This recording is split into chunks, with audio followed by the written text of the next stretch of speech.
नमस्कार। मैं हूं प्रेम कुमार।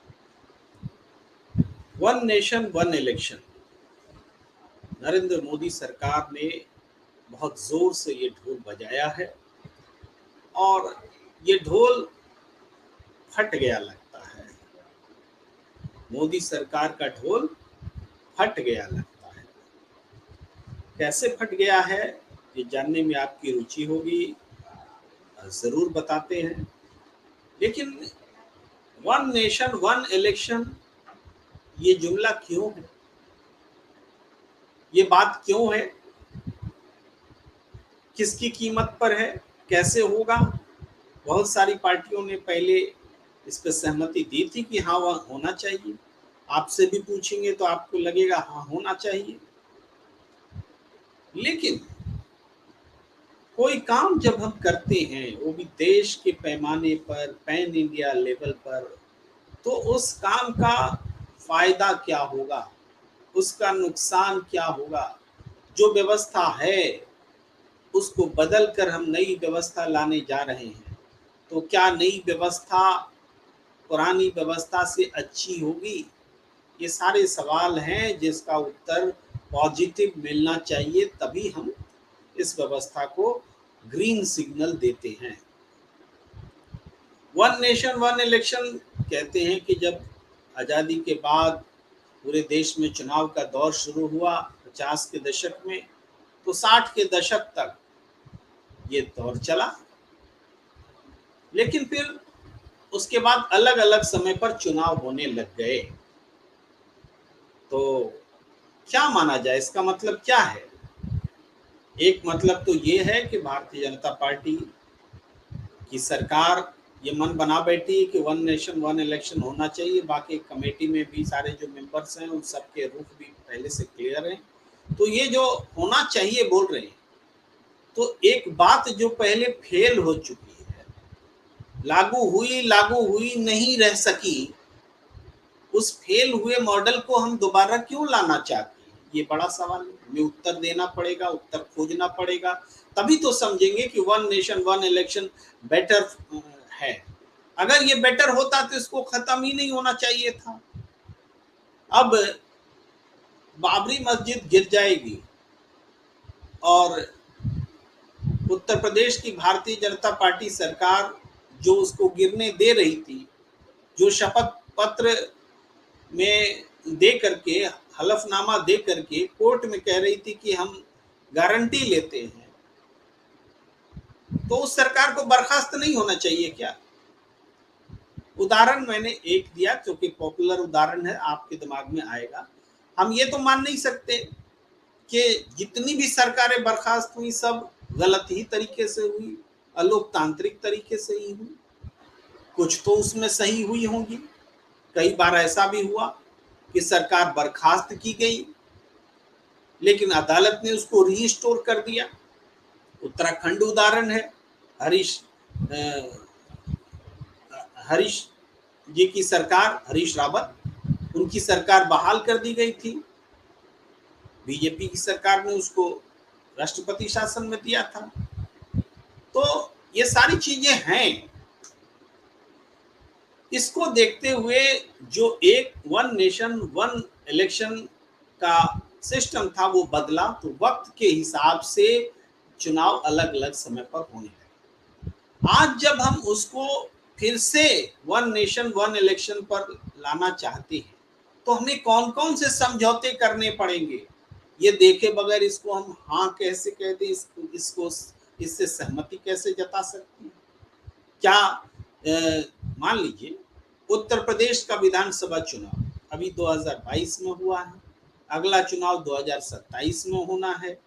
तो क्या 2027 तक सारे चुनावों को रोक कर रखा जाए, लोकसभा चुनाव भी रोक दीजिए, 2027 में वन नेशन वन इलेक्शन हो जाए, या फिर 2024 में लोकसभा का चुनाव होना है तो जो चुनाव 2027 में होना है उसको पहले करा दीजिए। यानी जो चुनी हुई विधानसभा 5 साल के लिए है वो 2 साल के लिए कर दीजिए। इनमें से कोई भी कदम हम उठाएं, हमने यूपी का उदाहरण दिया, किसी भी उदाहरण से आप उसको देख लीजिए, तो हम लोकतंत्र से कॉम्प्रोमाइज कर रहे हैं, अलोकतांत्रिक तरीका अपना रहे हैं।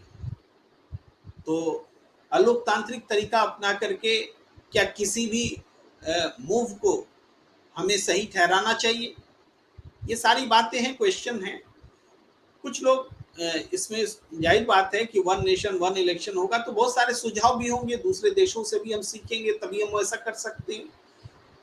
हमारे एक आरएसएस के साथी मित्र ने कहा कि विश्वास अविश्वास प्रस्ताव तभी लाया जाना चाहिए जब सरकार बनाने के लिए यानी विश्वास प्रस्ताव के लायक आपके पास बहुमत हो, नहीं तो अविश्वास प्रस्ताव आना ही नहीं चाहिए। ऐसा कर देने से सरकार गिरेगी नहीं। बहुत खूब, यानी सरकार अलोकप्रिय कदम उठाते रहे और विपक्ष उसको उस सरकार के प्रति अविश्वास प्रस्ताव भी नहीं ला सकता है, क्योंकि वो तभी लाएगा जब उसके पास अगली सरकार देने का सामर्थ्य हो। यानी पहले तोड़ फोड़ करो, उसके बाद अविश्वास प्रस्ताव लाओ और तब सरकार गिराओ। अगर इस तरह के सॉल्यूशंस होंगे तो डेमोक्रेसी मजबूत होगी क्या? ये सोचने की बात है। हालांकि ये सब बातें अभी चर्चा में है, अभी आई नहीं, अभी तो कमेटी बनी है। और कमेटी के बारे में भी आपको बता दे तो समझ में आएगा कि मोदी सरकार का कैसे फट गया ढोल। कमेटी की तस्वीर हम आपको दिखाते हैं। जो ये तस्वीर है one nation one election panel member जो हैं, पूर्व राष्ट्रपति रामनाथ कोविंद जी हैं, अमित शाह जी हैं, गृह मंत्री हैं, प्रतिपक्ष के नेता लोकसभा में जो ऑफिशियल दर्जा नहीं है लेकिन कांग्रेस के अधीर रंजन चौधरी हैं। इन्होंने मना कर दिया है कि वो इस पैनल में नहीं रहेंगे, चूंकि उनको आमंत्रित करने का तरीका गलत था। एक अधिकारी ने उनको अप्रोच किया, किसी मंत्री ने या मंत्रालय से फोन नहीं आया। गुलाम नबी आज़ाद, आप जान रहे हैं, कांग्रेस छोड़ने के बाद बीजेपी मेहरबान है इन पर, एक्स आरएस राज्यसभा मेंबर है, पूर्व मुख्यमंत्री भी रहे हैं जम्मू कश्मीर के। सुभाष कश्यप जी जाने माने संविधान विशेषज्ञ हैं। हरीश साल्वे जी आप जानते हैं, एक्स सॉलिसिटर जनरल रह चुके हैं, सीनियर एडवोकेट हैं, दुनिया के सबसे महंगे वकील माने जाते हैं और इनके बारे में विशेष टिप्पणी अभी करूंगा। संजय कोठारी जी फॉर्मर सीवीसी हैं, चीफ विजिलेंस कमेटी, और एन के सिंह है, x chairman fifth financial committee. अब इन चेहरों में आपको मैं हरीश साल्वे जी के बारे में कुछ बोलना चाहता हूं। हरीश साल्वे जी वकील हैं, दुनिया के जाने माने वकील हैं, महंगे वकील हैं, एक्स सॉलिसिटर जनरल हैं, यानी पहले सॉलिसिटर जनरल रह चुके हैं, भारत सरकार की ओर से बड़े बड़े मुकदमे भी लड़ते हैं और लड़ चुके हैं।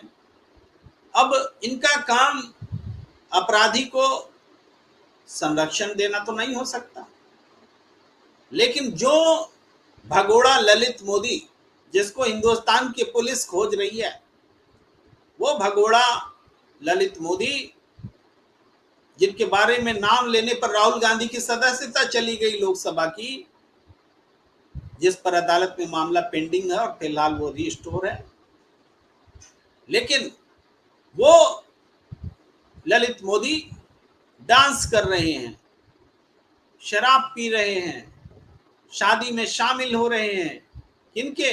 इन्हीं हरीश साल्वे जी। तो ऐसे हरीश साल्वे जी जिन पर लीगल एडवाइस के लिए हिंदुस्तान की सरकार डिपेंड करती है, निर्भर रहती है, वो हरीश साल्वे जी को क्या ये समझ नहीं है कि ललित मोदी भगोड़ा है, इसका इनविटेशन हमारे पार्टी में नहीं होना चाहिए, बल्कि उनको तो उपाय करने चाहिए कि कैसे ललित मोदी को गिरफ्तार कराया जाए।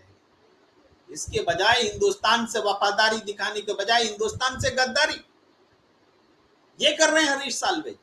और वो हरीश साल्वे जी मेंबर हैं one nation one election panel members, Harish Salve. आपको मैं वो वीडियो जरूर दिखाना चाहूंगा जो अभी चर्चा में है, कि देखिए। I can't have the bill for my father. Do that because beautiful years ahead and loving and filled with love and laughter all the way. Cheers. Harish Salve जी को तीसरी शादी की मुबारकबाद हो, लेकिन ये तस्वीर हिंदुस्तान के लोगों को अच्छी नहीं लगेगी कि यहाँ भगोड़ा ललित मोदी खड़ा है, वो शराब पी रहा है, वो शादी में शामिल है। उसको पकड़ने के लिए हरीश साल्वे जी को प्रयास करना चाहिए था, पकड़ाने के लिए करना चाहिए था। हिंदुस्तान की सरकार की नुमाइंदगी करते हैं बड़े बड़े मामलों में, और वो हरीश साल्वे जी भगोड़े को अपने पार्टी में आमंत्रित कर रहे हैं, और उस हरीश साल्वे जी को हम वन नेशन वन इलेक्शन के पैनल में बिठा कर रखे हुए हैं। ये मोदी सरकार का फट गया ढोल का उदाहरण है। मोदी सरकार का फट गया ढोल है। उस तस्वीर को अगर हम थोड़ा विस्तार से देखें तो ये एक तस्वीर है, आप देखिए। ललित मोदी जी को अगर आपने बहुत लंबे समय से नहीं देखा है तो देखिए, इन्होंने आईपीएल करा करके बहुत सुर्खियां कमाई थी, बाद में देश का पैसा लेकर भाग गए, देश की पुलिस खोज रही है। ये हरीश ललित मोदी मौजूद है। अब ये तो एक प्रकरण हुआ कि वन नेशन वन इलेक्शन का जो खड़ा किया गया है वितंडा, उसकी वानगी है कि कैसे किया जा रहा है। भाई, वन नेशन वन इलेक्शन पर आप बात कर रहे हैं, विशेष सत्र आपने बुला रखा है। विशेष सत्र क्यों बुला रखा है बता नहीं रहे किसी को, विपक्ष के नेताओं से कंसल्ट नहीं कर रहे, और ये जो कमेटी बना रहे हैं, पैनल बना रहे हैं। अब राष्ट्रपति जी को देखिए, पूर्व राष्ट्रपति रामनाथ कोविंद, वो कभी प्रधानमंत्री को शपथ दिला रहे थे। भाई, राष्ट्रपति प्रधानमंत्री जी को शपथ दिलाते, और उन्होंने शपथ प्रधानमंत्री जी को जो शपथ दिलाए राष्ट्रपति, वो कमेटी का अध्यक्ष बन रहे। राष्ट्रपति पद की गरिमा कहां गई? प्रधानमंत्री राष्ट्रपति को किसी कमेटी का अध्यक्ष बना रहे, पूर्व राष्ट्रपति को। राष्ट्रपति की गरिमा कहां चली गई? जो राष्ट्रपति प्रधानमंत्री को नियुक्त किया करते थे, उन राष्ट्रपति को आप प्रधानमंत्री एक कमेटी का अध्यक्ष बना रहे। भाई, कमेटी की इज्जत तो बढ़ रही है, इसमें कोई शक नहीं। One nation one election committee की इज्जत बढ़ गई कि पूर्व राष्ट्रपति उनके पैनल के अध्यक्ष के रूप में सुशोभित हुए। लेकिन पूर्व राष्ट्रपति के तौर पर इस पद पर सुशोभित होने के बाद राष्ट्रपति पद की इज्जत का क्या हुआ, देश की प्रतिष्ठा का क्या हुआ, यह भी तो सवाल सोचने लायक है। लेकिन नहीं, देश में जो मोदी और शाह चाहेंगे वही होगा। वो रामनाथ कोविंद जी से शपथ भी ले सकते हैं, रामनाथ कोविंद जी को पैनल का अध्यक्ष भी बनाएंगे, वही कर सकते हैं। वन नेशन वन इलेक्शन, इससे क्या होगा? अरविंद केजरीवाल जी ने बहुत सही बात कही कि हमारा क्या होगा इससे, आम जनता को क्या फायदा होगा, हमें नहीं चाहिए, जो चल रहा वही ठीक है। तो बताना पड़ेगा कि वन नेशन वन इलेक्शन से आम जनता को क्या फायदा होगा। फायदा का मतलब पैसा ही से नहीं होता है। फायदा का मतलब अगर किसी तरीके से लोकतंत्र मजबूत हो रहा है तो वो देश का फायदा है, आम लोगों का फायदा है। क्या वन नेशन वन इलेक्शन से देश मजबूत होगा? यही सवाल है। क्या वन नेशन वन इलेक्शन से क्रिमिनल्स लोग सदन में पहुंचना बंद हो जाएंगे? क्या धन बली और बाहुबली का जो दखल है चुनाव में वो खत्म हो जाएगा? क्या होगा वन नेशन वन इलेक्शन से? कह रहे हैं कि साल भर इलेक्शन मोड में रहता है देश, उससे मुक्ति मिल जाएगी। क्यों रहता है इलेक्शन मोड में? प्रधानमंत्री जी लोकसभा का भी चुनाव प्रचार करेंगे, विधानसभा का भी चुनाव प्रचार करेंगे, एमसीडी इलेक्शन से लेके शहरी निकाय चुनाव, ग्राम पंचायत चुनाव, सबकी तैयारी में शामिल रहेंगे। वो खुद को नहीं बदल सकते, वो प्रधानमंत्री के पद के हिसाब से अपनी भूमिका को सीमित नहीं रख सकते उसकी गरिमा को बचाने के लिए, बल्कि पूरे सिस्टम को ही बदल लेंगे, लेकिन खुद नहीं बदलेंगे। वो पूरे देश को 5 साल चुनाव के मोड में रखेंगे, खुद भी रहेंगे, लेकिन अपने आप को वो नहीं बदलेंगे। पूरा देश का सिस्टम बदल देंगे। वन नेशन वन इलेक्शन करेंगे। वन नेशन वन इलेक्शन से क्यों उनको फायदा है, क्यों चाहते हैं ऐसा, ये भी जरूरी बात है। या विपक्ष क्यों विरोध कर रहा है, ये भी जरूरी बात है, समझना जरूरी है। मोदी जी और शाह जी को ये गुमान हो गया है कि मोदी का चेहरा ही चुनाव जीतने के लिए काफी है। ये गुमान हिमाचल, कर्नाटक, बंगाल, इन सब प्रदेशों में हारने के बावजूद बना हुआ है, जबकि फैक्ट नहीं है। लेकिन सोचने में क्या जाता है, लोग सोचते हैं कि मेरा चेहरा से ही चुनाव बीजेपी जीत रही। तो इनको लगता है अगर एक साथ चुनाव कराएंगे तो हमारे खिलाफ जो लामबंदी है विपक्षी दलों की, वो उस रूप में नहीं हो पाएगी जिस रूप में अभी इंडिया बन करके सामने है। स्टेट्स में वो आपस में लड़ेंगे, तो एक ही टाइम में चुनाव होगा तो लड़ते भी दिखेंगे और गठबंधन करते भी दिखेंगे, तो उनकी विश्वसनीयता कमजोर होगी। और हम तो सत्ता में हैं ही, हमारे पास तो संसाधन है, हम तो स्थिति संभाल लेंगे, ये गुमान है। विपक्ष के रूप में देखिए, विपक्ष क्यों नहीं चाहता है? एक स्वयं जो जिस कारण की हमने चर्चा की, ये कारण विपक्ष के नजरिए से उल्टा है, तो वो नहीं चाहेगा, एक बात हुई। लेकिन दूसरी बात है संसाधन। एक साथ जब चुनाव होंगे तो जो बड़ी पार्टियां हैं, बीजेपी जैसी बड़ी पार्टी जो कि चुनाव में अंधाधुंध खर्च करती है और कर सकती है, इसको इलेक्टोरल बॉन्ड का 90% चंदा उद्योगपति पर्दे के पीछे छुप करके देते हैं। इन्होंने कानून बना रखा है कि चंदा छुपा के लेंगे, देश को नहीं बताएंगे। बिना बताए उद्योगपतियों से ये चोरी छिपे चंदा लिया जाता है, उसका 90% हिस्सा बीजेपी को मिलता है। उन पैसों से ये चाहे एक दिन में क्या 6 घंटा में चुनाव लड़ लें, इनके हाथ में सब जगह पैसा खर्चा कर सकती है। लेकिन जो पार्टी छोटी है, जो बमुश्किल विधानसभा चुनाव लड़ पाती है, वो पंचायत चुनाव, विधानसभा चुनाव, लोकसभा चुनाव सबको लड़ने के लिए एक साथ कैसे सक्षम होगी, कैसे चुनाव लड़ सकती है, उतने पैसे कहां से आएंगे, यह भी बड़ा सवाल है। लेकिन बीजेपी को ये चाहिए कि भले विपक्षी दल के पास पैसा ना हो, वो कमजोर रहे, वो ढंग से चुनाव न लड़ पाए, वो ढंग से कैंपेन न कर पाए, वो ढंग से एकजुट न हो पाए, वो मोर्चा न बना सके, तभी तो हम चुनाव जीत कर आएंगे।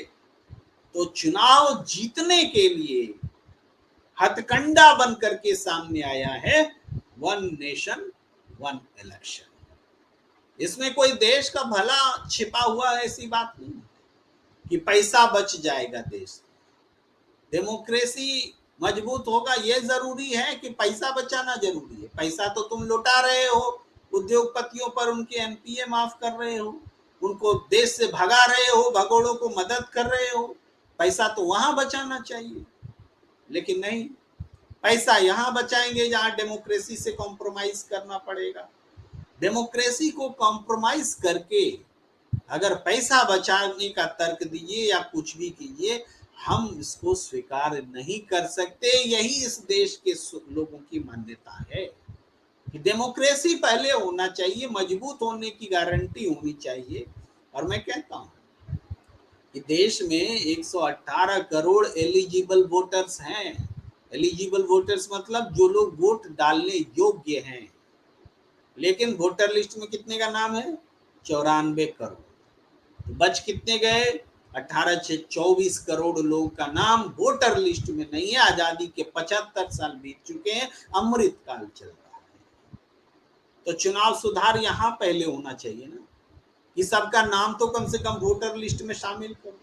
24 करोड़ कोई छोटी संख्या नहीं है। इतना वोट तो बीजेपी को मिला भी नहीं है, जो सरकार चला रही है उसको 23 करोड़ वोट मिले हैं। उससे ज्यादा वोटर्स का नाम ही वोटर लिस्ट में नहीं है। तो ये चुनाव सुधार नहीं कराएंगे। चुनाव में कैसे बाहुबली धन बली कमजोर हो, कैसे कम से कम पैसे में चुनाव लड़े जाएं, इस पर नहीं सोचेंगे। इनको सोचना है कैसे चुनाव जीत के सत्ता में बना रहा जाए। बस यही फर्क है।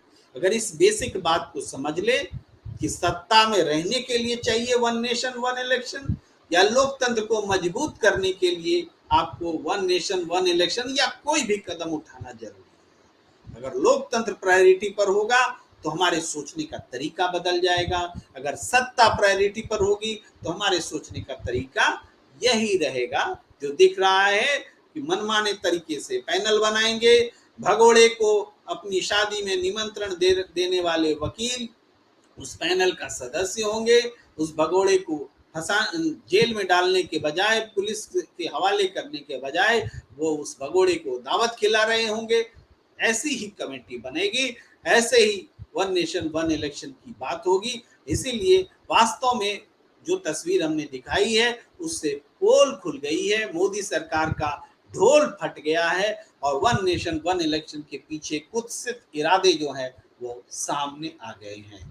तो अब आपसे अपील कि अगर आपने हमारा चैनल सब्सक्राइब नहीं किया है तो इसे जरूर सब्सक्राइब कर लीजिए और बेल का बटन दबाइए और जो तमाम तरीके होते हैं हमारे साथ जुड़े रहने के लिए वो आजमाइए, ताकि समसामयिक विषयों पर हमारी बातचीत का सिलसिला आगे भी निरंतर जारी रहे, आबाद रूप से। तो हमें दीजिए।